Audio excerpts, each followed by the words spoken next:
بسم اللہ الرحمن الرحیم ایھا الذین آمنوا انفقوا مما رزقناکم من قبل ان یأتی یوم لا بیع فیہ ولا خلۃ ولا شفاعۃ والکافرون هم الظالمون اللہ لا الہ الا هو الحی القیوم لا تأخذہ سنۃ ولا نوم له ما في السماوات وما في الأرض من ذا الذي يشفع عنده إلا بإذنه يعلم ما بين أيديهم وما خلفهم ولا يحيطون بشيء من علمه إلا بما شاء وسع كرسيه السماوات والأرض ولا يؤوده حفظهما وهو العلي العظيم صدق الله العظيم رب اشرح لي صدری ویسر لي امری واحلل عقدۃ من لسانی یفقہوا قولی۔ تقریباً 2 رکوعوں پر مشتمل معاملہ طالوت و جالوت کا وہ ہم پڑھ چکے ہیں، اور یہ گویا کہ اب غزوہ بدر کے لیے ذہنی اور نفسیاتی تیاری ہو رہی ہے، اور غزوات کے لیے جیسا کہ میں نے عرض کیا جہاں سرفروشی کی ضرورت ہے وہاں انفاق مال کی بھی ضرورت ہے، تو اب یہاں بڑے زوردار انداز میں پھر انفاق کی طرف توجہ دلائی جا رہی ہے۔ وہی 4 ڈوریاں ذہن میں رکھیے، انفاق اللہ کی راہ میں یعنی جہاد بالمال، قتال جہاد بالنفس کی آخری شکل، اور شریعت میں عبادات اور معاملات، یہ 4 ڈوریاں گتھی ہوئی ہیں ان 22 رکوعوں کے اندر، جن پر دوسرا نصف جو ہے سورہ بقرہ کا مشتمل ہے۔ یا ایھا الذین آمنوا انفقوا مما رزقناکم من قبل ان یأتی یوم لا بیع فیہ ولا خلۃ ولا شفاعۃ، اہل ایمان خرچ کر دو ان چیزوں میں سے کہ جو اللہ نے تمہیں دی ہیں، اس سے پہلے کہ وہ دن آ دھمکے جس دن نہ کوئی خرید و فروخت ہوگی، نہ کوئی دوستی کام آئے گی، نہ کوئی شفاعت مفید ہوگی۔ والکافرون هم الظالمون، اور کافر ہی تو ظالم ہیں۔ اب یہاں کافر سے مراد کون ہے؟ کافر اصطلاحی نہیں، کافر معنوی، جو اللہ کے اس حکم انفاق کی تعمیل نہیں کرتا، دیکھتا ہے کہ دین مغلوب ہے، اس کو غالب کرنے کی جد و جہد ہو رہی ہے، اس کی کچھ تقاضے ہیں، مالی ضرورتیں ہیں اس کی، اور اللہ نے اسے قدرت دی ہے، اس میں خرچ کر سکتا ہے اور نہیں کرتا، وہ ہے اصل کافر۔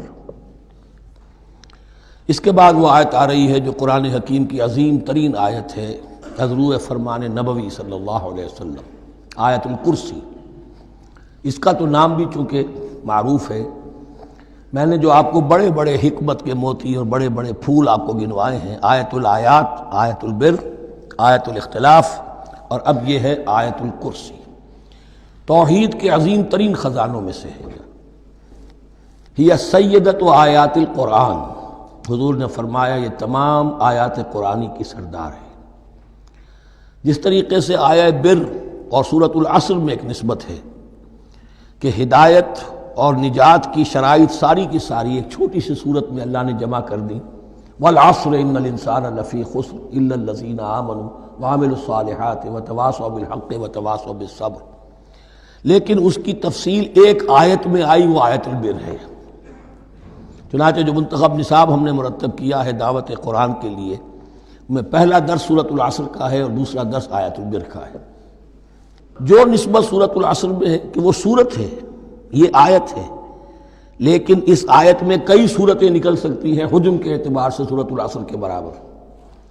یہی نسبت ہے سورہ اخلاص میں، 4 آیتیں، توحید کا عظیم ترین خزانہ، اور یہ آیت الکرسی، یہ آیت ہے سورہ اخلاص، اس میں 4 بن جائیں گی حجم کے اعتبار سے، لیکن اسے حضور نے ثلث قرآن قرار دیا ہے، توحید کے موضوع پر جامع ترین سورۃ الاخلاص، لیکن توحید اور خاص طور پر توحید فی الصفات کے موضوع پر عظیم ترین آیت یہ آیت الکرسی ہے۔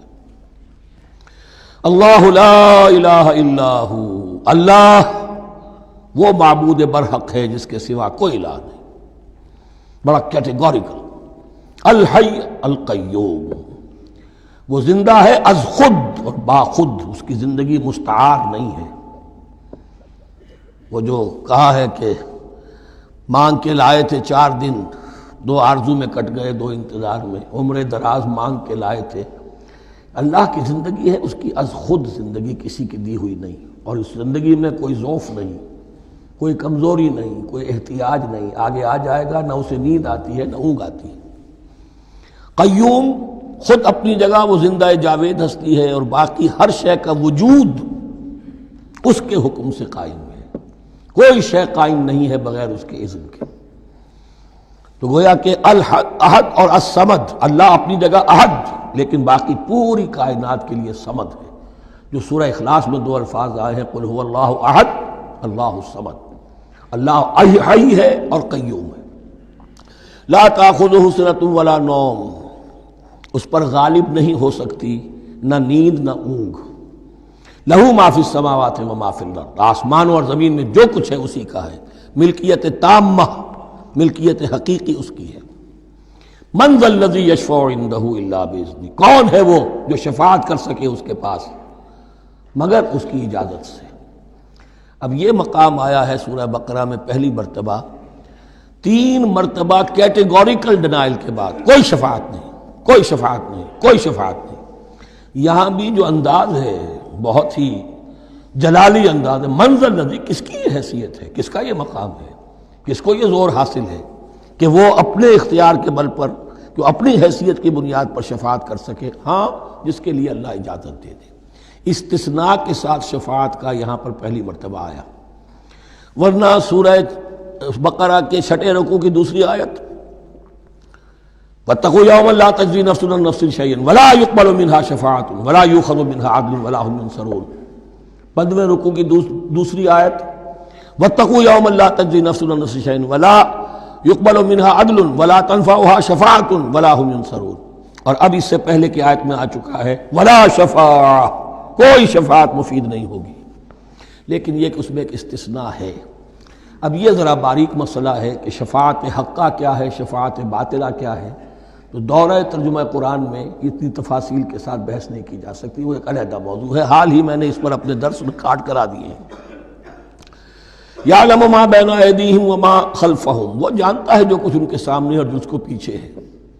عام طور پر دنیا میں ہم سفارش کرتے ہیں تو کہتے ہیں کہ بھئی میں جانتا ہوں اس شخص کو بہتر، اصل میں جیسا کچھ یہ نظر آتا ہے ویسا نہیں ہے، یا جیسا کچھ فیکٹس آن دی فائل آ گئے ہیں وہ بڑے ہی ڈیسیونگ ہے، اصل حقائق کچھ اور ہیں اس کیس کے، وہ میں آپ کو بتاتا ہوں۔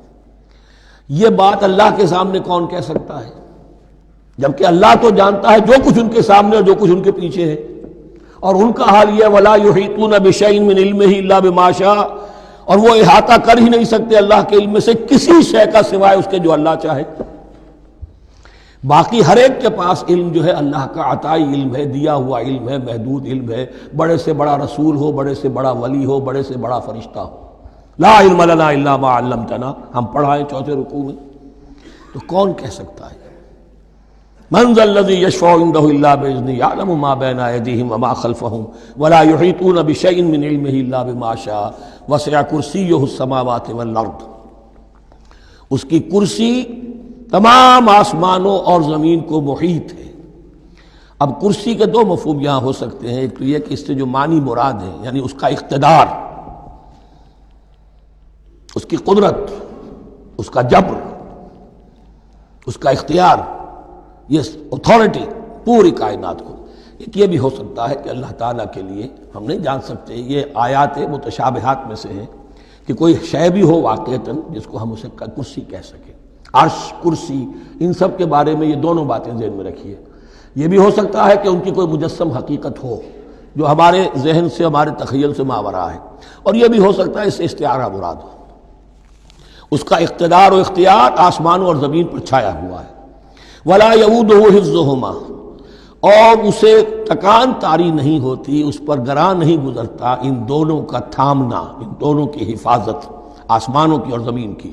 وہو العلی العظیم، اور وہ العلی ہے، بلند و بالا، اور عظیم ہے، بڑی عظمت والا۔ یہ آیت الکرسی سیدۃ آیات القرآن، تمام آیات قرآنی کی سردار، اور توحید الہی کا ایک بہت بڑا خزانہ۔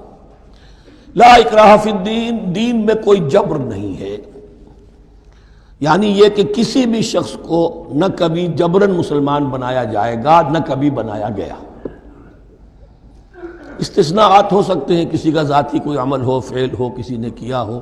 اسلام میں کسی فرد کو جبراً مسلمان بنانا حرام ہے، لیکن اس آیت کا یہ مطلب نکال دینا کہ نظام باطل کو بھی ختم کرنا جو ہے اس میں کوئی طاقت استعمال نہیں ہو سکتی، یہ حماقت ہے پرلے درجے کی۔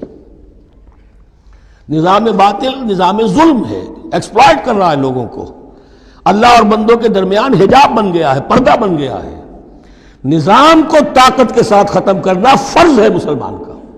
طاقت نہیں ہے تو ٹھیک ہے، طاقت حاصل کرنے کی کوشش کرتا رہے، لیکن جو مسلمان نظام باطل کو ختم کرنے کی آرزو اور ارادے سے خالی ہے، اس کے دل میں یہ ارادہ نہیں ہے، اس کے دل میں ایمان نہیں ہے۔ طاقت اور جبر نظام کو ختم کرنے پر صرف کیا جائے گا، کسی فرد کو مجبوراً مسلمان نہیں بنایا جائے گا۔ یہ ہے اصل میں اس آیت کا مفہوم۔ لا اکراہ فی الدین قد تبین الرشد من الغی، رشد ہدایت واضح ہو چکی ہے کجی سے، جتنی کجیاں ہیں، جتنے غلط راستے ہیں، جتنی شیطانی پگڈنڈیاں ہیں، ان سے جو صراط المستقیم ہے اس کو بالکل مبرہن کر دیا گیا ہے۔ فمن یکفر بالطاغوت، تو جو کوئی بھی طاغوت کا انکار کرے گا، دیکھیے اللہ پر ایمان لانے سے پہلے طاغوت کا انکار ضروری ہے۔ جیسے لا الہ الا اللہ، تو طاغوت، اور طاغوت کون ہے؟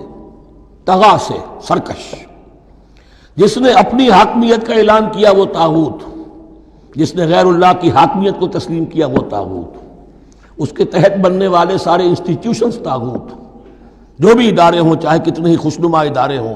ہے عدلیہ، لیکن وہ عدلیہ اللہ کے قانون کے مطابق فیصلے نہیں کر رہی، کچھ اور لوگوں کے بنائے ہوئے قانون کے مطابق فیصلے کر رہی، وہ طاغوت ہے۔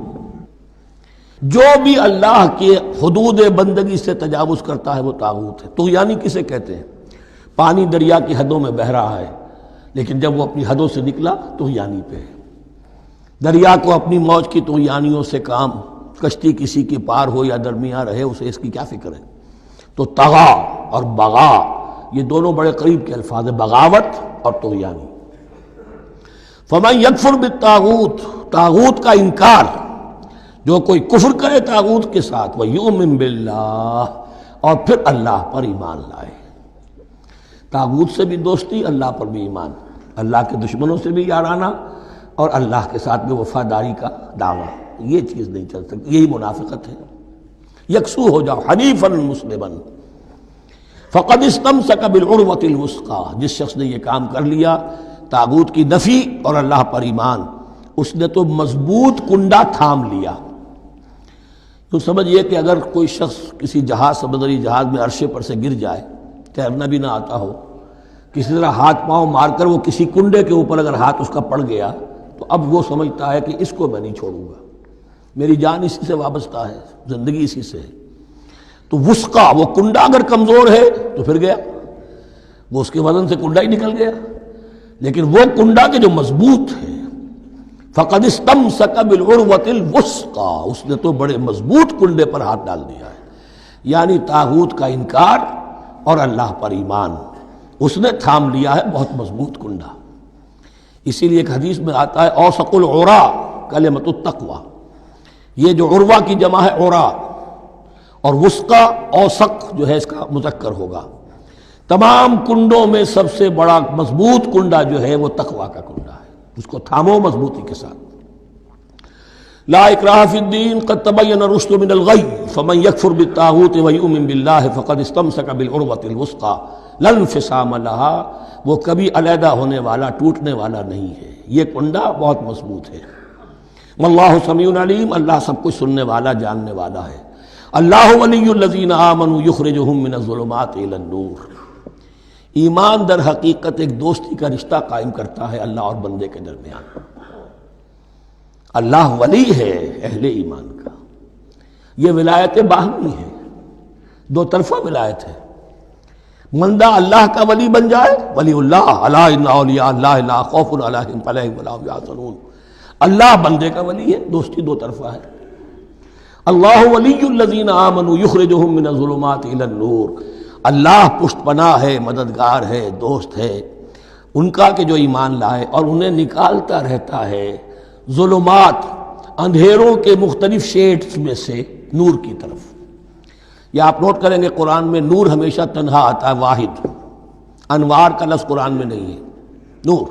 نور ایک حقیقت واحدہ ہے، لیکن ظلمات ہمیشہ جمع میں آئے گا، اس کے شیڈز مختلف ہیں، شیڈز آف ڈارکنس، بہت گہری ڈارکنس ہے، ذرا اس سے کمتر ہے، اس سے کمتر ہے۔ تو جتنے بھی شیڈز ہیں، کفر کا ہے، شرک کا ہے، الحاد کا ہے، مادہ پرستی کا ہے، ایگنوسٹسزم کا ہے، لا ادریت کا ہے، جتنے بھی فلسفے غلط ہیں، جتنے بھی نظریات غلط ہیں، جتنے بھی عمل کی غلط راہیں ہیں، ان سب کے اندھیاروں سے نکال کر اللہ تعالیٰ اہل ایمان کو ایمان کی روشنی کے اندر لاتا رہتا ہے۔ والذین کفروا اولیاءہم الطاغوت، ان کے برعکس جنہوں نے کفر کیا ان کے پشت پناہ اور ساتھی اور مددگار ہیں اب طاغوت، یخرجونہم من النور الی الظلمات، اور وہ ان کو نکالتے رہتے ہیں تدریجاً، اور نور کا کہ تھوڑی بہت رمق ملا بھی تھا انہیں نور کا تو ان سے محروم کر کے ظلمات، یخرجونہم من النور الی الظلمات، نور سے ظلمات کی طرف نکالتے رہتے ہیں۔ اولئک اصحاب النار هم فیہا خالدون، وہ ہیں آگ والے، اس میں ہمیشہ ہمیش رہیں گے۔ اللہم اجعلنا من عبادک المؤمنین، اللہم اخرجنا من الظلمات الی النور، آمین یا رب العالمین۔ اب اس کے بعد یہ بڑی عظیم آیت جو آئی ہے توحید کی، اور اس کے بعد یہ دو، یہ بھی اپنی جگہ بڑی عظیم آیات ہیں حکمت اور فلسفہ دین کے اعتبار سے۔ اس کے بعد کچھ واقعات دیے جا رہے ہیں، حضرت ابراہیم علیہ السلام کی زندگی کا ایک واقعہ اور حضرت عزیر علیہ السلام کی زندگی کا واقعہ۔ الم تر الی الذی حاج ابراہیم فی ربہ ان آتاہ اللہ الملک، کیا تم نے دیکھا اس شخص کو جس نے کہ محاجہ کیا تھا، مناظرہ کیا تھا، حجت بازی کی تھی ابراہیم سے، اس وجہ سے کہ اللہ نے اسے بادشاہی دی ہوئی تھی۔ نمرود، یہ ذہن میں رکھیے کہ نمرود اصل میں لقب تھا، کسی کا نام نہیں تھا، جیسے فرعون مصر کے بادشاہوں کا لقب ہے، فرعونہ، نماردہ جو ہے یہ عراق کے بادشاہ تھے، بیبیلونیا۔ تو حضرت ابراہیم کی پیدائش بھی شہر ار میں ہوئی تھی کہ جو بیبیلونیا کا ایک شہر تھا عراق کا، اور وہاں بادشاہت تھی نمرود کی۔ جیسے فرعون نے مصر میں دعویٰ کیا تھا اپنی بادشاہی کا اور اپنی خدائی کا، اور یہ ہے سیاسی بادشاہی، یہ نہیں کہ ہم نے دنیا پیدا کی ہے، مطلب یہ کہ اختیار مطلق ہمارے ہاتھ میں ہے، ہم جس چیز کو چاہیں غلط قرار دے دیں، جس چیز کو چاہے صحیح قرار دے دیں، یہی ہے اصل میں خدائی اختیار ہاتھ میں لے لیا۔ اللہ کا حق ہے تحلیل و تحریم، کسی شے کو حلال کرنا، کسی کو حرام قرار دینا، اختیار واحد اللہ کے ہاتھ میں ہے۔ جس شخص نے بھی اپنے ذمے لے لیا، قانون سازی کا اختیار لے لیا اللہ کے قانون سے آزاد ہو کر، وہی طاغوت ہے، وہی شیطان ہے، وہی نمرود ہے، وہی فرعون ہے۔ تو اس نے، وہ نمرود نے کہا، محاجہ کیا، اس قال ابراہیم ربی الذی یحیی و یمیت، میرا رب تو وہ ہے جو زندہ کرتا ہے اور مارتا ہے۔ قال انا احیی و امیت، انہوں نے کہا میں بھی کر سکتا ہوں۔ اس نے جیل سے 2 قیدی منگوائے، دونوں کنڈیمڈ تھے، اور ایک کی گردن وہیں اڑائی اور ایک کو کہا جاؤ معاف، دیکھو میں نے جس کو چاہا زندہ رکھا اور جس کو چاہا مار دیا۔ حضرت ابراہیم نے دیکھا کہ یہ کٹ حجتی پر اترا ہوا ہے، تو الاجوبۃ المسکتہ، جواب ایسا دیا جانا چاہیے کہ جو اس کو چپ کر دے۔ قال ابراہیم فإن اللہ یاتی بالشمس من المشرق فأت بها من المغرب، حضرت ابراہیم نے فرمایا اللہ تو سورج کو نکالتا ہے مشرق سے، اگر تو خدائی کا مدعی ہے تو نکال کے دکھا اسے مغرب سے۔ فبہت الذی کفر، تو مبہوت ہو کر رہ گیا وہ کافر، اب اس کے پاس کوئی جواب نہیں تھا۔ واللہ لا یہدی القوم الظالمین، اور اللہ ظالموں کو ہدایت نہیں دیا کرتا۔ ہدایت تو نہیں ہوئی، چپ ہو گیا، لیکن چپ کیا ہوا، اس کے بعد تو فیصلہ ہوا کہ انہیں آگ میں جھونک دیا جائے۔ او کالذی مر علی قریۃ وہی خاویۃ علی عروشہا، یا پھر اس شخص کے واقعے کو ذرا یاد کرو، کیا تم نے نہیں دیکھا کہ جس کا گزر ہوا ایک بستی پر اور وہ اوندھی پڑی ہوئی تھی اپنی چھتوں پر۔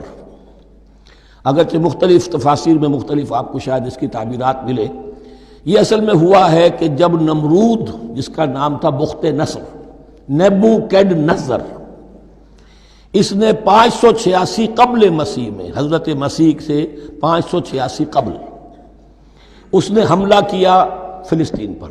دیکھیے عراق اور فلسطین کی، اسرائیل کی اور عراق کی اس وقت بھی سب سے بڑی دشمنی ہے آپس میں، وہی دشمنی جو ہے 2500 سال پرانی بھی ہے۔ اس نے وہ نمرود بابل، نیبوکیڈنزر جس کا نام تھا، اس نے حملہ کیا، 12 لاکھ کی آبادی تھی، 6 لاکھ کو قتل کیا اور 6 لاکھ کو بھیڑوں بکریوں کی طرح ہانکتا ہوا قیدی بنا کر لے گیا۔ 150 برس تک کیپٹیوٹی میں رہے ہیں یہ، اور یروشلم اجڑا رہا ہے، کوئی نفس نہیں، کوئی متنفس نہیں تھا، کوئی انسان نہیں، کوئی 2 اینٹیں سلامت نہیں چھوڑی۔ اسی وقت وہ ہیکل سلیمانی جو ہے وہ شہید کیا گیا، اور ان کے کہنے کے مطابق اس کے ایک تہخانے میں وہ تابوت سکینہ بھی تھا جہاں ربائی ان کے موجود تھے، اور وہ ربائی بھی وہیں پر ان کی موت واقع ہوئی، اور تابوت سکینہ بھی ہے اگر ان کا قول صحیح ہے۔ تو جس زمانے میں یہ اجڑی ہوئی بستی تھی، حضرت عزیر علیہ السلام کا گزر ہوا، انہوں نے دیکھا کوئی متنفس نہیں، تو انہوں نے کیا کہا، قال انا یحیی ھذہ اللہ بعد موتہا، اللہ اس بستی کو اس کے اس طرح مردہ اور برباد ہو جانے کے بعد کیسے زندہ کرے گا؟ اب اس میں کیسے احیاء ہو سکتا ہے؟ دوبارہ کیسے اس میں لوگ آ کر آباد ہو سکتے ہیں؟ اتنی بڑی بربادی، اتنی تباہی، کوئی متنفس نہیں، کوئی 2 اینٹیں سلامت نہیں۔ فَأَمَاتَهُ اللَّهُ مِئَةَ عَامٍ ثُمَّ بَعَثَهُ، تو اللہ نے اس پر موت وارد کر دی 100 برس کے لیے، اور پھر انہیں اٹھایا۔ قَالَ كَمْ لَبِثْتَ، سوال کیا کتنے عرصے رہے ہو یہاں؟ حضرت عزیر جو ہیں، چونکہ جو رینائسنس ہوا ہے تاریخ بنی اسرائیل میں، اس کے نقیب، اس کے اصل جو بنیاد ہے وہ یہ ہے۔ انہوں نے پھر اصلاح کی، جو زوال ان میں آیا تھا اخلاقی اور دینی، پھر یہ اٹھے کمر کس کر، جب اللہ تعالیٰ نے یہ مشاہدات کرا دیے، اور پھر جا کر وہاں تبلیغ کی اور دعوت کی دی، اور وہی ان یہودیوں کے اندر جو کیپٹیوٹی میں تھے انہیں پھر اصل دین کی تعلیم دی، روح دین کو زندہ کیا، تو گویا کہ وہاں سے پھر ان کا احیاء ہوا ہے۔ کب لبثت، کتنے عرصے رہے ہوگے تم؟ قال لبثت یوما و بعض یوم، اب اس کو ایسے محسوس ہوا جیسے سویا تھا تھوڑی دیر کے لیے، میں 1 دن رہا ہوں یا دن کا کچھ حصہ۔ قال بل لبثت 100 عام، نہیں، اللہ نے فرمایا نہیں، تم 100 سال رہے ہو۔ فانظر الی طعامک و شرابک لم یتسنہ، تو ذرا اپنے کھانے اور جو مشروب تمہارے ساتھ تھا سفر میں، ذرا اس کو دیکھو، ان کے اندر کوئی بساند پیدا نہیں ہوئی، سڑے نہیں ہیں، ان کے اندر کوئی خرابی پیدا نہیں ہوئی۔ وانظر الی حمارک، آپ دوسری طرف اپنے گدھے کو دیکھو جو تمہاری سواری کا گدھا تھا، وَلَنَجْعَلَكَ آیَةً لِلنَّاسِ، وہ بالکل ختم ہو چکا تھا، اس کی ہڈیاں ہی رہ گئی تھیں، گوشت گل چکا تھا، کچھ نہیں تھا، 100 برس۔ وانظر الی حمارک وَلِنَجْعَلَكَ آیَةً لِلنَّاسِ، اور ہمیں تو بنانا ہے تجھے ایک نشانی لوگوں کے لیے، یعنی خود اے عزیر تمہیں ایک نشانی بنانا ہے، اور تمہیں نشانی بنانے کے لیے یہ نشانی ہم تمہیں دکھا رہے ہیں، تاکہ یقین جو ہے، یقین کامل تمہارے اندر پیدا ہو جائے۔ وانظر الی حمارک ولنجعلک آیۃ للناس وانظر الی العظام، اب دیکھو ان ہڈیوں کو، کیف ننشزھا، کیسے ہم انہیں اٹھاتے ہیں، ابھارتے ہیں، وہ ہڈیاں خود ابری اور جڑ کر کھڑی ہو گئی۔ ثم نکسوھا لحما، پھر دیکھو تمہاری نگاہوں کے سامنے اس کو گوشت پہناتے ہیں۔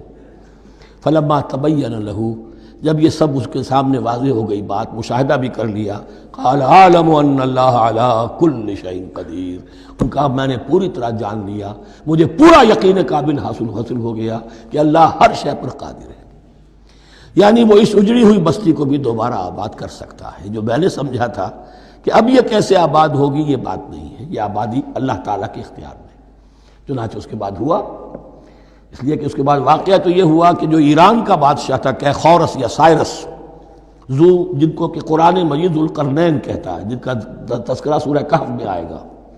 پھر آپ کو معلوم ہے کہ یہ پیلسٹائن، ادھر عراق کے بعد ایران، دشمنیاں تو تھیں۔ کیخورس نے حملہ کیا بابل پر، عراق پر، اور دشمن کا دشمن دوست ہوتا ہے، تو یہودیوں کو اجازت دے دی، کیپٹیوٹی سے نجات دے دی، جاؤ تم واپس جاؤ، اپنا شہر دوبارہ بناؤ۔ چنانچہ وہ گئے، اور پھر انہوں نے جا کر وہاں پر 136 سالوں میں ان کی دوبارہ جو ہے یہ بستی بسی، اور پھر یروشلم کو انہوں نے آباد کیا، اور پھر انہوں نے وہاں ہیکل سلیمانی دوبارہ بنایا، جس کو وہ سیکنڈ ٹیمپل کہتے ہیں۔ وہ سن 70 عیسوی میں ٹائٹس رومن جنرل کے ہاتھوں تباہ ہوا تھا، جو اب تک تباہ ہوا پڑا ہے۔ 1927 برس سے ان کا کعبہ زمیں بوس ہے، یہ نوٹ کر لیجئے اس بات کو۔ اسی لیے آگ لگی ہوئی آج دنیا بھر کے یہودیوں کے دلوں میں۔ اب تو ہماری حکومت ہے وہاں پر، ہم اپنا یہ جو بھی کچھ یہاں پر اس احاطے میں بنا دیا گیا اس سب کو ختم کریں گے اور اپنا ہیکل سلیمانی بنائیں گے۔ اس کے بلو پرنٹس بن چکے ہیں، نقشے بن چکے ہیں، ہر چیز تیار ہے۔ بس کسی دن کوئی ایک دھماکہ ہوگا، کوئی بم جو ہے کہیں پر پلانٹ کیا جائے گا، خبر آ جائے گی کہ کسی فینیٹک نے کہیں وہاں پر جا کر رکھ دیا، جیسے ایک فینیٹک گیا تھا مسجد الخلیل میں اور 70 مسلمانوں کو شہید کر کے خود بھی اس نے خودکشی کر لی تھی، اور ڈاکٹر تھا، امریکن ڈاکٹر گولڈ سٹین۔ اسی طریقے کا کوئی فینیٹک جائے گا اور وہ اس کو گرا دے گا، پھر کہیں گے جب یہ گر ہی گیا ہے، جیسے مسجد ایودھیا کا معاملہ ہے، اب گر گئی ہے تو بھائی ہمیں رام مندر بنانے دو، کاہے کو تم اب یہ مسجد کاہے کو بناتے ہو؟ وہ ہوگا، اور یہ میں سمجھتا ہوں کہ چند ہفتوں کی، یہ چند مہینوں کی بات ہے، یہ ہونے والا ہے فوراً۔ بہرحال یہ تو ہو گیا حضرت عزیر کا قصہ۔ اب اسی طرح کا ایک معاملہ حضرت ابراہیم کا مشاہدہ ہے۔ وَإِذْ قَالَ إِبْرَاهِيمُ رَبِّ أَرِنِي كَيْفَ تُحْيِي الْمَوْتَىٰ، اور یاد کرو جب کہ ابراہیم نے بھی کہا تھا پروردگار ذرا مجھے دکھا دے، مشاہدہ کرا دے، تو مردوں کو کیسے زندہ کرے گا؟ قَالَ أَوَلَمْ تُؤْمِنْ، اللہ تعالیٰ کا سوال جو ہے بڑا بہت تیکھا ہے، تو کیا تم ایمان نہیں رکھتے؟ قَالَ بَلَىٰ، ایمان تو میرا ہے، میں مانتا ہوں ایمان ہے، وَلَٰكِن لِيَطْمَئِنَّ قَلْبِي، پورا دل کا اطمینان چاہتا ہوں، پورا یقین ہو جائے۔ اور یہ انبیاء کا معاملہ ہے، سب کا ہے۔ انبیاء کو چونکہ ایمان اور یقین کا ایک ایسی فرنس بنانا ہوتا ہے کہ جن سے ایمان و یقین دوسروں میں سرایت کرے، تو ان کے ایمان و یقین کے لیے انہیں مشاہدات ایسے کرا دیے جاتے ہیں کہ پھر ان کے لیے وہ ایمان صرف ایمان بالغیب نہیں رہتا، بلکہ وہ ایمان بالشہود بھی ہو جاتا ہے۔ کذالک نری ابراہیم ملکوت السماوات والارض، اسی طرح ہم نے دکھائے ابراہیم کو آسمان اور زمین کے ملکوت، جو بھی ہماری حکومت ہے، جو وہ مخفی حکومت ہے، جو کاسمک ایک اسٹیٹ ہے، اس کی گورنمنٹ ہے اور اس کے تمام اہلکار ہیں، فرشتے ہیں، ہم نے مشاہدہ کرایا ابراہیم کو۔ حضور کو اسی لیے شب معراج میں لے جایا گیا کہ ہر شے کو اپنی آنکھوں سے دیکھ لیں، تو وہ یقین کامل پھر ہو جاتا ہے کہ جس میں کسی درجے میں بھی پھر تو یہ ہے کہ وہ خود ایک بھٹی بن جاتے ہیں ایمان اور یقین کی۔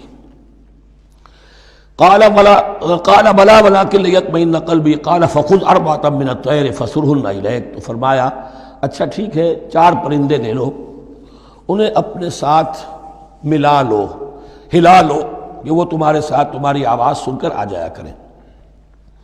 ثم اجعل علی کل جبل منہن جزءا، پھر ان کے ٹکڑے کرو اور ہر پہاڑ پر ایک ایک ٹکڑا رکھ دو۔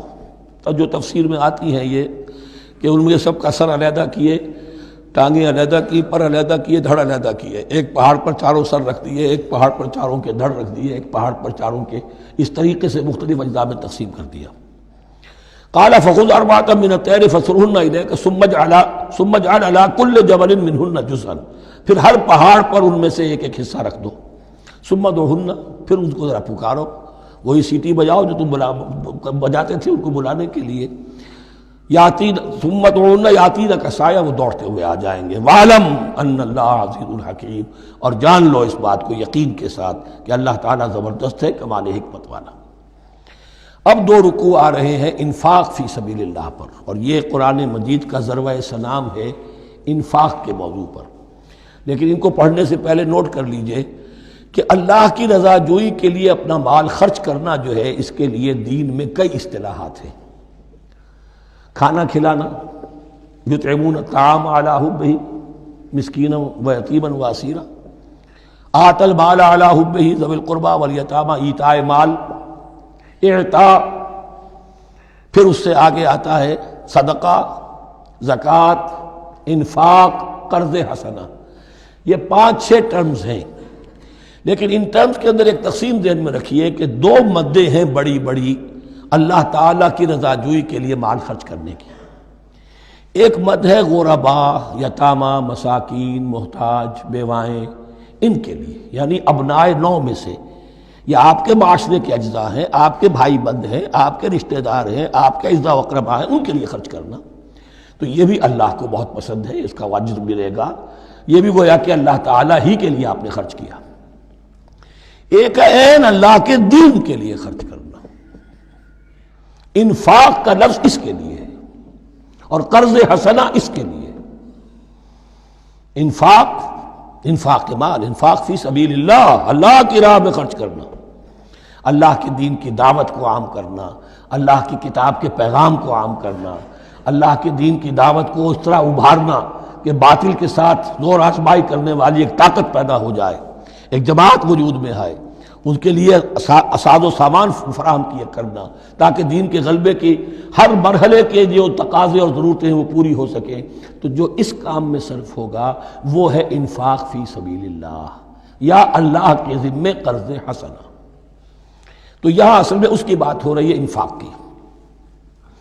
مثل الذین ينفقون اموالهم فی سبیل اللہ ہے، مثال ان کی جو اپنے مال خرچ کرتے ہیں اللہ کی راہ میں۔ عام طور پر یہ فی سبیل اللہ جو ہے وہ سبیل پانی کی بنا دی، وہ بھی سبیل ہے، ٹھیک ہے، وہ بھی سبیل تو ہے، نیکی کا وہ بھی راستہ ہے، سبیل اللہ ہے، لیکن یہ کہ فی سبیل اللہ خرچ جو ہے اس کا بالکل مفہوم اور ہے۔ وہ صدقہ ہے، خیرات ہے، زکوٰۃ بھی اصلاً جو ہے وہ غریبوں کا حق ہے، لیکن اس میں بھی ایک مد سبیل اللہ کی رکھی ہوئی ہے۔ اگر تو آپ کے قریب اعزاء و اقارب ہیں، غرباء ہیں، تو ان کا حق فائق ہے، پہلے ان کو دی۔ بہرحال فی سبیل اللہ انفاق۔ مثل الذین ينفقون اموالهم فی سبیل اللہ کمثل حبۃ انبتت سبع سنابل فی کل سنبلۃ مئۃ حبہ، مثال ان کی جو اللہ کی راہ میں خرچ کرتے ہیں اللہ کے دین کے لیے، ایسے ہے جیسے ایک دانہ کہ اس سے 7 سنبلیں پیدا ہوئیں، 7 خوشیں، 7 بالیاں، یہ 7 سٹے۔ باجرے کا سٹا ہوگا، کتنے دانے ہوتے ہیں اس میں؟ مکئی کا سٹا ہے، اس میں کتنے دانے ہیں؟ فی کل سنبلۃ مئۃ حبہ، اس میں 100 دانے موجود ہیں ہر ایک میں، تو ایک دانے سے 700 دانے وجود میں آ گئے۔ اسی طریقے سے اللہ تعالیٰ جو بھی اس کے دین کے لیے مال خرچ کرے گا اس کے مال میں اضافہ کرے گا، اللہ تعالیٰ ان کو جزا دے گا اور اس کو بڑھاتا رہے گا اپنے ہاں۔ واللہ یضاعف لمن یشاء، اور یہ تو تمہیں تمثیلاً بتایا ہے، اللہ اس سے بھی دگنا کرے گا جس کو چاہے گا، صرف 700 گنا نہیں، اور جتنا چاہے گا بڑھائے گا۔ واللہ واسع علیم، اللہ کے خزانوں میں کوئی کمی نہیں ہے، بڑی وسعت والا ہے اللہ، بہت سمائی والا ہے اور وہ سب کچھ جاننے والا ہے۔ الذین ينفقون اموالهم فی سبیل اللہ، پھر جو لوگ کہ اپنا مال خرچ کرتے ہیں اللہ کی راہ میں، ثم لا يتبعون ما انفقوا منا ولا اذى، پھر جو کچھ وہ خرچ کرتے ہیں اس کے بعد نہ تو تکلیف پہنچاتے ہیں نہ احسان جتاتے ہیں۔ دیکھیے جی میں نے اس وقت اتنا چندہ دیا تھا، معلوم ہوا کہ میرا حق جو ہے وہ زیادہ ہے، پھر میری بات مانی جانی چاہیے۔ ہم چندے زیادہ دیتے ہیں تو رات میں بات بھی تو ہماری چلنی چاہیے۔ یا اگر کسی جو کارکن کو دیا ہے جو اللہ کے دین کے لیے کام کر رہا ہے، یہ بھی ان 2 رکوعوں کے آخر میں بات واضح ہو جائے گی۔ کوئی شخص ہے اللہ کے دین کے کام میں لگا ہوا، آپ اس کو ساتھ تعاون کر رہے ہیں تاکہ وہ اپنی معاش کے اوپر اپنا وقت نہ لگائے، اپنا پورا وقت جو ہے وہ دین کی خدمت میں لگائے۔ لیکن اب اگر کہیں آپ نے اس کو جتا بھی دیا، اس پر احسان بھی رکھ دیا، کوئی تکلیف دے کلمہ کہہ دیا، تو جو آپ کا اجر و ثواب تھا وہ 0 ہو جائے گا۔ الذین ينفقون اموالهم فی سبیل اللہ ثم لا یتبعون ما انفقوا منا ولا اذى، جو انفاق کرتے ہیں اس کے بعد اس کے پیچھے نہ تو جتلاتے ہیں نہ کوئی اور تکلیف پہنچاتے ہیں، لہم اجرہم عند ربہم ولا خوف علیہم ولا هم یحزنون، ان کا اجر ان کے رب کے پاس محفوظ ہے اور ان کے لیے مغفرت ہے، ولا خوف علیہم ولا هم یحزنون، ان کے اوپر نہ کوئی خوف ہوگا اور نہ کوئی ان کو حزن سے دوچار ہوں گے۔ قول معروف، بھلی بات کہنا، ومغفرہ اور درگزر کرنا، خیر بہتر ہے من صدقۃ، اس خیرات سے یتبعھا اذی، جس کے بعد کہ اذیت پہنچائی جائے۔ کوئی آپ سے فرض کیجئے کوئی ضرورت کے لیے آئی گیا ہے، کسی نے ہاتھ پھیلا دیا ہے، تو آپ اگر آپ نہیں کر سکتے مدد، قول معروف، نرمی کے ساتھ جواب دے دیجئے، معذرت کر لیجئے۔ یا یہ ہے کہ اگر کسی سائل نے آپ کے ساتھ درستی کی ہے تو پھر بھی یہ ڈانٹیے نہیں، وَأَمَّا السَّائِلَ فَلَا تَنْهَرْ، پھر بھی یہ ہے کہ مغفرت، معاف کیجئے۔ یہ کہیں بہتر ہے اس سے کہ دے تو دیا، خیر من صدقۃ یتبعھا اذی، اس کے بعد اسے 2-4 جملے بھی سنوا دیے، کوئی اور سلواتیں بھی سنا دی اسے، تو اس کا کوئی فائدہ نہیں ہوا۔ واللہ غنی حلیم، اللہ تعالیٰ غنی ہے اور حلیم ہے۔ یہ کیوں کہا گیا کہ تم اگر کسی کو دے رہے ہو تو اصل میں اللہ کو دے رہے ہو۔ ایک حدیث میں آتا ہے کہ اللہ تعالیٰ اپنے بندے سے شکایت کرے گا، اے میرے بندے تیرے پاس مال تھا، میں نے تجھ سے مال طلب کیا تھا، میں بھوکا تھا، میں نے تجھ سے روٹی مانگی، تو نے مجھے کھلایا نہیں۔ بندہ کہے اللہ تو غنی ہے، تجھے بھوک، تجھے احتیاج، کہ وہ جو میرا بندہ تھا جو بھوکا تھا، اس نے جو مانگا تھا تجھ سے وہ میں ہی تھا، اصل میرا بندہ تھا۔ الخلق عیال اللہ، تجھ سے کھانے کو نہیں دیا تجھے، تو گویا کہ مجھے نہیں دیا۔ اے میرے بندے میں ننگا تھا، میں نے تجھ سے میں چاہا کہ میرا سطر ڈھانپ دے، مجھے کوئی لباس دے دے، لیکن یہ کہ تو نے نہیں دیا۔ یہ اسی طریقے سے تو سمجھ لیجئے کہ اللہ تو غنی ہے، جو دے رہے ہو سمجھ لو کہ اللہ کو دے رہے ہو، اور حلیم ہے، وہ حلم والا ہے، فوراً نہیں پکڑتا تمہیں۔ تم جو بھی کرتے ہو، جو دل سے اتری ہوئی شے وہ اللہ کے نام پہ دے دو، جو ردی چیز ہے وہ اللہ کے نام پہ دے دو، تو اللہ تعالیٰ کی غیرت جو ہے اسی وقت اگر جوش میں آ جائے اور تمہیں پیس کے سرما کر دے وہ، تو وہ کر سکتا ہے، لیکن نہیں، حلیم ہے، وہ دیکھتا ہے کہ میری توہین کر رہا ہے، مجھے دے رہا ہے اور یہ دے رہا ہے۔ یا ایھا الذین آمنوا لا تبطلوا صدقاتکم بالمن والاذی، اہل ایمان اپنے صدقات کو باطل نہ کر لو، نسیہ منسیہ ہو جاتے ہیں، بالمن والاذی، جتلا کر اور کوئی اذیت بخش بات کہہ کر۔ کالذی ينفق مالہ رئاء الناس، ان لوگوں کی طرح، اس شخص کی طرح جو اپنا مال خرچ کرتا ہے لوگوں کو دکھانے کے لیے، دے تو رہا ہے صدقات، چیریٹی ہاؤس، بڑے بڑے ادارے قائم کر دیے ہیں، یہ کہ سب ریاکاری ہے۔ کوئی سرکار دربار میں رسائی کے لیے فاؤنڈیشنز بنے ہوئے، کچھ اپنے وہ ٹیکس بچانے کے لیے، کچھ اور اپنی ناموری، کیونکہ پھر الیکشن بھی لڑنا ہے۔ یہ سارے کام جو ہوتے ہیں اللہ جانتا ہے کس کی کیا نیت ہے۔ لا تبطلوا صدقاتکم بالمن والاذی کالذی ينفق مالہ رئاء الناس ولا یؤمن باللہ والیوم الآخر، جو ریاکاری کر رہا ہے وہ حقیقت میں ایمان نہیں رکھتا اللہ پر اور یوم آخر پر۔ یہ ریا اور یہ ایمان ایک دوسرے کی ضد ہے، جیسا کہ حدیث بار بار سنا چکا ہوں، من صلی یرائی فقد اشرک ومن صام یرائی فقد اشرک ومن تصدق یرائی فقد اشرک۔ جس نے دکھاوے کے لیے نماز پڑھی اس نے شرک کیا، جس نے دکھاوے کے لیے روزہ رکھا اس نے شرک کیا، جس نے دکھانے کے لیے لوگوں کو صدقہ خیرات دیا اس نے شرک کیا۔ ولا یؤمن باللہ والیوم الآخر فمثلہ کمثل صفوان علیہ تراب فاصابہ وابل فترکہ صلدا، تو اس کی مثال اس چٹان کی سی ہے اس پر کچھ تھوڑا سا غبار، کچھ ریت جم گئی تھی، تو اگر کسی چٹان کے اوپر کچھ تھوڑی سی تہ آ گئی ہو مٹی کی، وہاں آپ نے کوئی بیج ڈال دیے، کوئی فصل بھی ہو گئی۔ فاصابہ وابل، اب آیا زوردار ایک بارش کا چھینٹا پڑا، زوردار بھی پڑا، فترکہ صلدا، وہ ساری اوپر کی تھوڑی سی تہ تھی، وہ مٹی بھی بہہ گئی اور آپ کی محنت بھی گئی، وہ آپ کا بیج بھی گیا اور آپ کی فصل بھی گئی۔ وہ چٹان جو ہے چٹیل چٹان وہ اندر سے نکل آئی، یعنی سب کچھ گیا۔ ریاکاری میں اس کا مطلب یہ ہے مال بھی دیا اور حاصل کچھ نہ ہوا، بیج بھی گیا، اور اللہ کے ہاں کسی اجر و ثواب کا سوال ہی نہیں۔ لا یقدرون علی شیء مما کسبوا، جو محنت انہوں نے کی تھی، اس تھوڑی سی مٹی جو جم گئی تھی اس میں بھی کچھ ہل چلایا تھا، کچھ بیج ڈالا تھا، اب اس میں کوئی قدرت انہیں حاصل نہیں ہے، سب کچھ گیا۔ واللہ لا یہدی القوم الکافرین، اور اللہ ایسے کافروں کو ہدایت نہیں دیتا، راہ یاب نہیں کرتا۔ ومثل الذین ينفقون اموالهم ابتغاء مرضات اللہ، اس کے برعکس وہ لوگ، وہی سائملٹینیس کنٹراسٹ، جب ایک ریاکاری کے خرچ کے لیے وہ ایک مثال دی گئی، تمثیل اور تشبیہ دی گئی، تو اب جو واقعتاً اللہ تعالیٰ کے اجر و ثواب کے لیے خلوص و اخلاص کے ساتھ خرچ کرتا ہے اس کے لیے بھی مثال۔ وَمَثَلُ الَّذِينَ يُنْفِقُونَ أَمْوَالَهُمْ ابْتِغَاءَ مَرْضَاتِ اللَّهِ، اور مثال ان لوگوں کی جو خرچ کرتے ہیں اپنے مال اللہ کی رضا جوئی کے لیے، خوشی حاصل کرنے کے لیے، وَتَثْبِيتًا مِّنْ أَنفُسِهِمْ، اور اپنے عزم کی پختگی کے ساتھ، اپنے نفس کی پختگی کے ساتھ۔ کمثل جنت، ان کی مثال اس باغ کی ہے، بربوۃ، جو ذرا بلندی پر ہے، باغ ہے، جیسا کہ میں نے عرض کیا نیچرل باغ کا یہی تصور ہوتا تھا، ذرا اونچائی پر جو ہے پلانٹیشن ہے، ندی بہہ رہی ہے کوئی دامن میں جس سے خود بخود اس کو اریگیشن ہو رہی ہے۔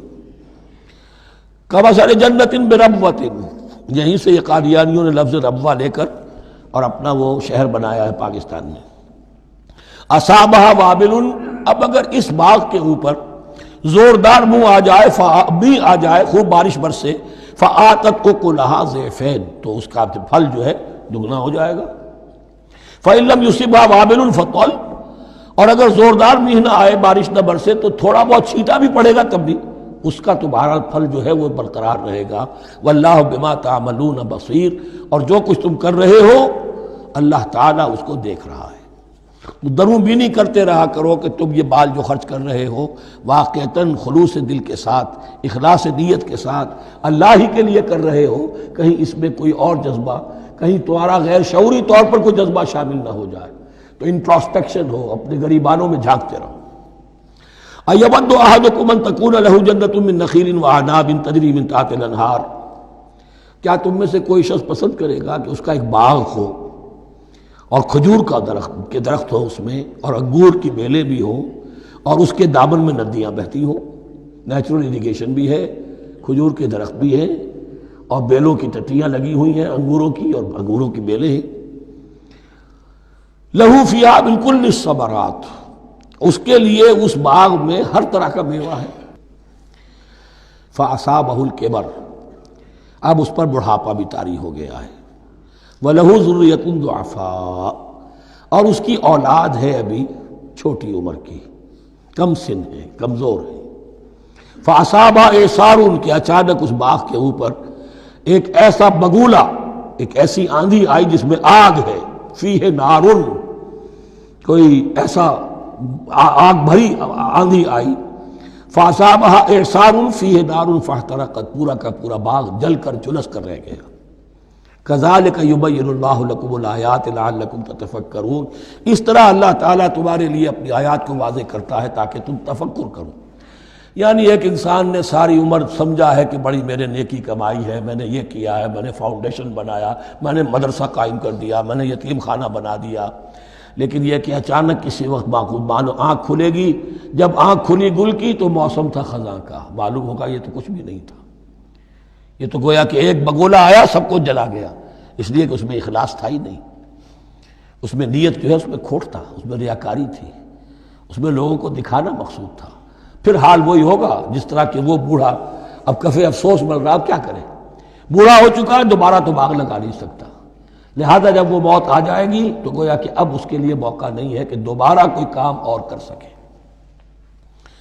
یا ایھا الذین آمنوا انفقوا من طیبات ما کسبتم ومما اخرجنا لکم من الارض، اے ایمان والو خرچ کرو، اللہ کے لیے دینا ہے، اللہ کے دین کے لیے دینا ہے، اللہ کے نام پر دینا ہے۔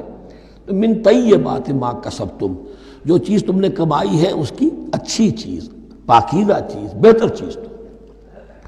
ومما اخرجنا لکم من الارض، اور جو کچھ ہم نے نکالا تمہارے لیے زمین سے۔ اب زمین سے ظاہر بات ہے جو بھی نباتات آ رہی ہے، چاہے وہ کوئی چراگاہ ہے تو اس کے اندر سے جو ہے وہ بھی ہریاول ہے تو اللہ نے پیدا کی ہے، کھیت کے اندر آپ نے محنت کی ہے، ہل چلایا ہے، بیج ڈالے ہیں، لیکن یہ کہ فصل کا اگانا تو آپ کے کام ہاتھ نہیں ہے، وہ تو اللہ کے ہاتھ میں ہے۔ تو جو کچھ ہم نے نکالا ہے تمہارے لیے، وَمِمَّا أَخْرَجْنَا لَكُم مِّنَ الْأَرْضِ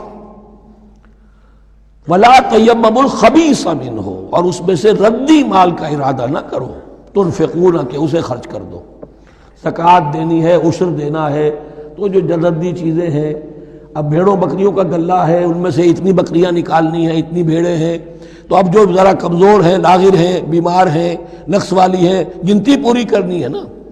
اسی طریقے سے عشر نکالنا ہے تو گندم کا ڈھیر لگا ہوا ہے، اس میں سے کہیں بارش پڑ گئی تھی، وہ نکال دو۔ ولا تیمموا، تیمم کے معنی یہاں نوٹ کر لیجئے قصد کرنے کے ہیں۔ ولا تیمموا الخبیث منہ، کہ اس میں سے جو ردی مال ہے، جو ناپسند ہے، اس کا قصد نہ کرو، تنفقون، کہ اسے خرچ کرو، وَلَسْتُمْ بِآخِذِیہ، اور تم ہرگز نہیں ہوگے اس کو لینے والے۔ ایسا بھی تو ہو سکتا ہے کہ تم محتاج ہو جاؤ اور تمہیں ضرورت پڑ جائے، پھر اگر تمہیں کوئی ایسی چیز دے گا تو تم قبول نہیں کرو گے۔ وَلَسْتُمْ بِآخِذِیہ إِلَّا أَن تُغْمِضُوا فِیہ، الا یہ کہ چشم پوشی کرنے پر مجبور ہو جاؤ، احتیاج اس درجے کی ہو کہ جو بھی مل جائے، ردی مل جائے، اچھا مل جائے، نفیس مل جائے، خبیث مل جائے، جو بھی مل جائے چشم پوشی کرو۔ اس کے سوا آدمی جو ہے وہ اپنے طیب خاطر کے ساتھ جو ہے وہ ردی شے قبول نہیں کر سکتا۔ وَاعْلَمُوا أَنَّ اللَّهَ غَنِيٌّ حَمِيدٌ، پھر دیکھیے غنی کا لفظ، جو کچھ دے رہے ہو یہ نہ سمجھو کہ اسے دے رہے ہو، محتاج کو دے رہے ہو، ضرورت مند کو دے رہے ہو، بلکہ یوں سمجھو کہ اللہ کو دے رہے ہو۔ وَاعْلَمُوا أَنَّ اللَّهَ غَنِيٌّ حَمِيدٌ، جان لو کہ اللہ تعالیٰ غنی ہے اور حمید ہے۔ حمید یعنی اپنی ذات میں خود محمود۔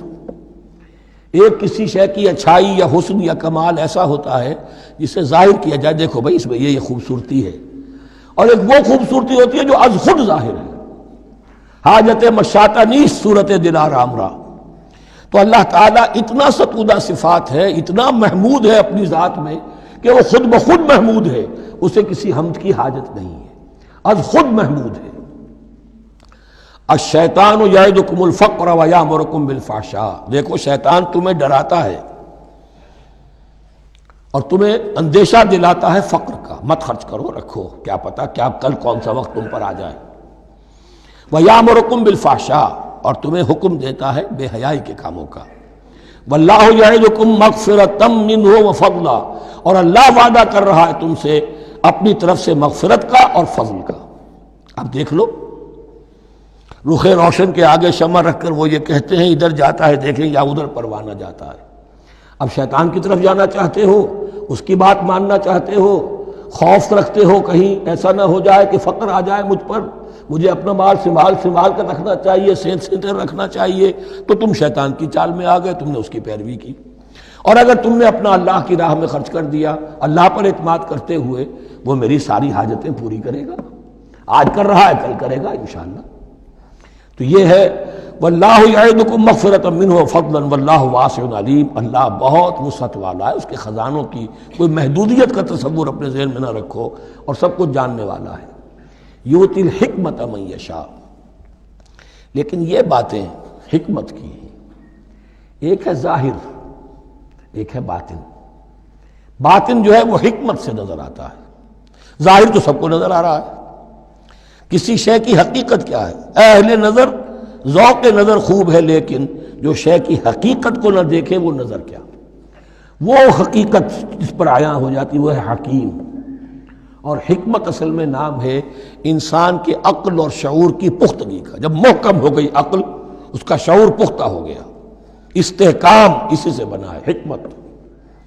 یؤتی الحکمت، اللہ تعالیٰ یہ فہم کی پختگی، عقل کی پختگی، شعور کی پختگی، حقائق رسی، حقائق تک پہنچ جانے کی صلاحیت دیتا ہے جس کو چاہتا ہے۔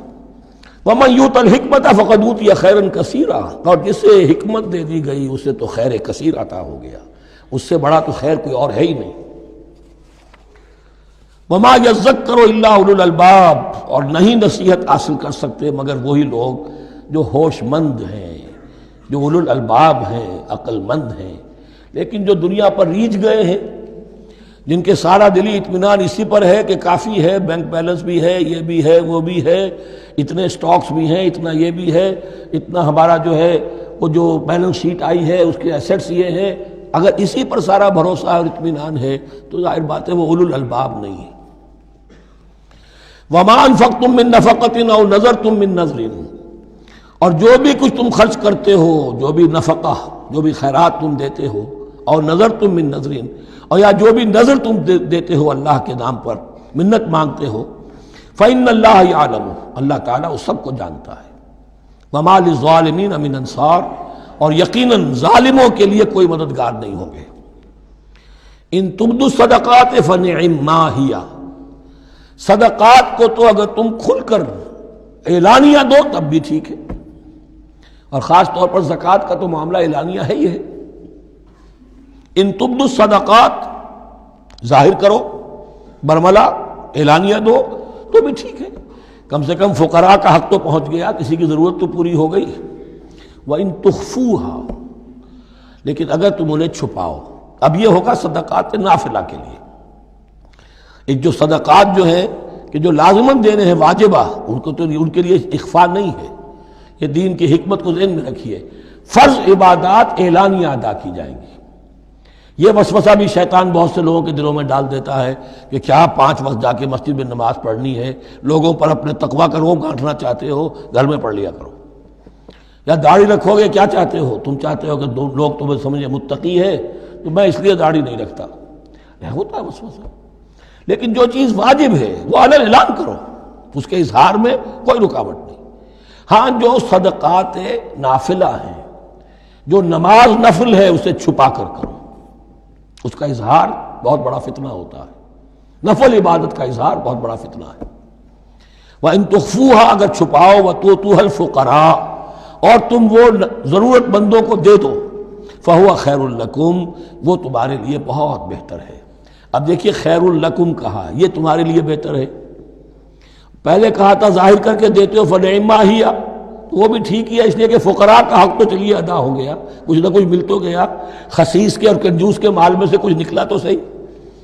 ان تبدوا الصدقات فنعما ہی وان تخفوها وتؤتوها الفقراء فهو خیر لکم ویکفر عنکم من سیئاتکم، اور اللہ تعالیٰ دور کر دے گا تم سے تمہاری برائیوں کو۔ واللہ بما تعملون خبیر، اور جو کچھ تم کر رہے ہو اللہ تعالیٰ اس سے باخبر ہے۔ لیس علیک ھداھم، اے نبی آپ کے ذمے نہیں ہے کہ ان کو ہدایت دے دیں۔ آپ کی یہ دیکھیے علیکا ذمہ داری ہو جاتی ہے، فرض۔ لام لکا یہ ہو جاتا ہے کسی کے حق میں۔ القرآن حجت لکا او علیکا، یا یہ قرآن تمہارے حق میں حجت ہے، یہ شفاعت کرے گا تمہاری قیامت کے دن اگر تم نے اسے مانا جیسے کہ ماننے کا حق ہے، پڑھا جیسے کہ پڑھنے کا حق ہے، عمل کیا جیسے کہ عمل کرنے کا حق ہے، پھر اس کی دعوت و تبلیغ کی جیسے کہ اس کا حق ہے، تو یہ تمہارے حق میں حجت ہوگا۔ اور اگر تم نے اس کے حقوق ادا نہ کیے، یہ تمہارے خلاف مدعی بن کر کھڑا ہو جائے گا۔ القرآن حجت لک او علیک، یہ تم پر آئے گا وبال۔ اے اللہ یہ بدبخت مجھے مانتا تھا کہ میں تیرا کلام ہوں، پڑھتا نہیں تھا، مجھے پڑھتا تھا تو جیسے کسی طوطا مینا کو، جو مولانا ماہر قاضی کی نظم ہے، کچھ بول سکھائے جاتے ہیں، رٹائے جاتے ہیں، اس طرح پڑھایا جاتا ہوں اور اس طرح سکھایا جاتا ہوں، وہ اس طریقے سے پڑھ رہے ہیں، کچھ پتہ نہیں۔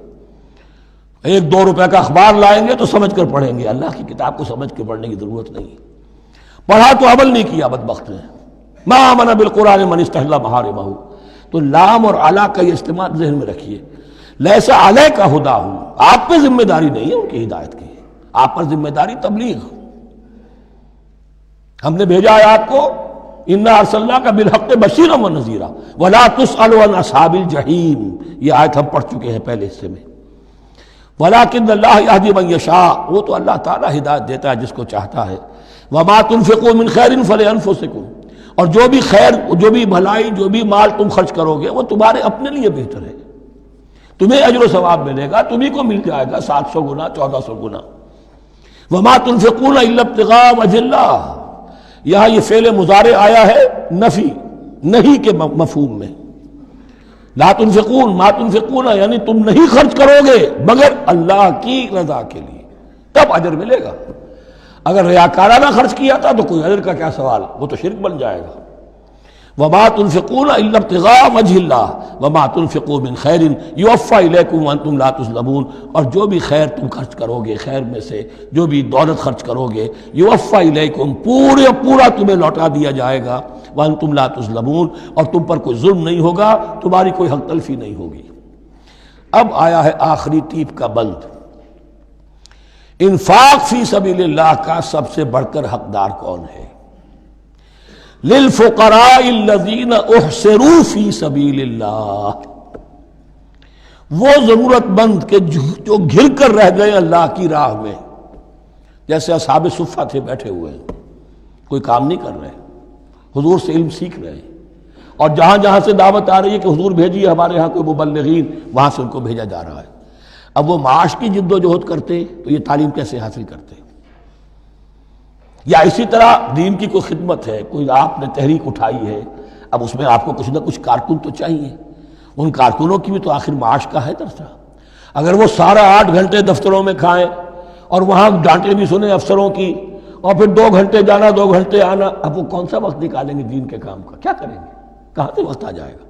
کچھ لوگ تو ہونے چاہیے جو ہمہ وقت لگ جائیں، لیکن ہمہ وقت تو لگ گئے، لیکن پیٹ تو ان کے بھی ہے، اولاد تو ان کے بھی ہوگی۔ للفقراء الذین احصروا فی سبیل اللہ، جو گھیرے میں آ گئے ہیں اللہ تعالیٰ کی راہ کی جد و جہد میں، جہاد فی سبیل اللہ کی سعی میں وہ اس طریقے سے مصروف ہو گئے ہیں، لا یستطیعون ضربا فی الارض، اب وہ زمین میں گھوم پھر کر تجارت کرنے کی ان کے اندر ان کے پاس وقت ہی نہیں ہے، نہیں چل پھر سکتے زمین میں اپنی معاش کے لیے۔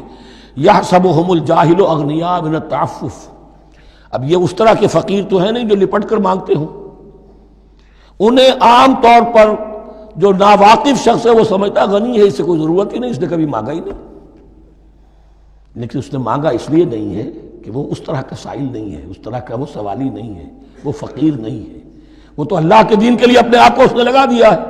یہ تمہارا کام ہے کہ دیکھو، یحسبهم الجاہل اغنیاء من التعفف، وہ جو مانگنے سے رک رہے ہیں اپنی عزت نفس کی حفاظت کی خاطر، اس کی وجہ سے ناواقف آدمی سمجھتے ہیں کہ تو غنی ہے، اسے کوئی ضرورت نہیں ہے۔ تعرفهم بسیماہم، تم پہچان لوگے انہیں ان کے چہروں سے۔ ظاہر بات ہے کہ فقر کا، احتیاج کا اثر چہرے پر تو آ جاتا ہے۔ اگر آپ کو نیوٹریشن صحیح نہیں مل رہی ہے تو باہر ظاہر بات ہے چہرے پر اس کا اثر ہوگا۔ تعرفهم بسیماہم لا یسألون الناس الحافا، وہ لپٹ کر لوگوں سے سوال نہیں کرتے، مانگتے نہیں ہیں، وہ ان سائلوں کی طرح نہیں ہے جو اصل میں اپنی محنت وصول کرتے ہیں، کھڑے ہو کر آپ کے سر ہو کر آپ سے کچھ نہ کچھ نکلوا لیتے ہیں زبردستی، اس طریقے سے تو وہ نہیں مانگیں گے۔ یہ بہت اہم مسئلہ ہے۔ اقامت دین کی جد و جہد میں جو لوگ ہمہ وقت لگ جائیں، آخر ان کے لیے کیا ذریعہ ہو۔ میں یہاں تفصیل میں نہیں جا سکتا، وقت بھی اس چنگ کا ختم ہو رہا ہے، لیکن یہ سمجھ لیجئے کہ یہ دو رکوع جو ہیں، انفاق کا پورا مضمون، اس کا کلائمیکس جو ہے وہ یہ آیت ہے، للفقراء الذین احصروا فی سبیل اللہ لا یستطیعون ضربا فی الارض یحسبهم الجاہل اغنیاء من التعفف تعرفهم بسیماہم لا یسألون الناس الحافا وما تنفقوا من خیر فإن اللہ بہ علیم۔ اور جو بھی تم دولت مال خرچ کرو گے تو اللہ تعالیٰ اس کے علم میں ہوگا، یہ نہ سمجھنا کہ اللہ کے علم میں نہیں ہے۔ خاموشی کے ساتھ، اخفاء کے ساتھ ایسے لوگوں کے ساتھ تعاون کرو گے تو اللہ تعالیٰ جو ہے تمہیں اس کا پورا بھرپور بدلہ دے گا۔ بارک اللہ لی و لکم فی القرآن العظیم و نفعنی و ایاکم بالآیات